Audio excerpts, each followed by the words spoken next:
Hammasi bir kunda portlaydi. Tramp Eronga jiddiy tahdid yo'lladi. AQSh prezidenti Donald Tramp Hormuz bo'g'ozi ochilmasa Erondagi elektr stansiyalar va ko'priklarni vayron qilish bilan tahdid qildi.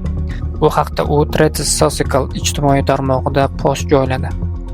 Tramp Eron rasmiylarini kurakda turmaydigan so'zlar bilan haqoratlab, darhol bo'g'ozni ochishga chaqirgan. Sitata: 7-aprel Eronda elektr stansiyalar va ko'priklar kuni bo'ladi. Barchasi bir vaqtning o'zida portlaydi. Bunday narsa hali hech qachon bo'lmagan. Bo'g'ozni oching, la'nati telbalar. Aks holda jahannamga ravona bo'lasiz. Faqat kuting. Sitata tugadi, deya o'dag'aylagan Oq uy rahbari. Shu bilan birga Fox News nashriga bergan intervyusida Tramp Eron bilan kelishuvga erishish uchun yaxshi imkoniyatlar borligini aytgan. Sitata: "Menimcha yaxshi imkoniyatlar bor. Hozir muzokaralar olmoqda. Agar ular kelishuvga erishmasa, men hammasini portlatib yuborish va neftni egallab olish variantini ko'rib chiqyapman." Sitata tugadi, degan Tramp.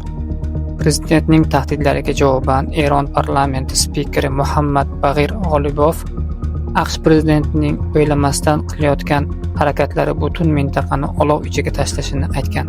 Sitata: "Sen o'ylamasdan qilayotgan harakatlar AQShning har bir oilasini haqiqiy jahannamga tortmoqda va butun mintaqa olov ichida qolmoqda, chunki sen Benyamin Netanyahu ko'rsatmalariga amal qilishda davom etyapsan", deya ijtimoiy tarmoqlarda yozib qoldirgan Eron vakili.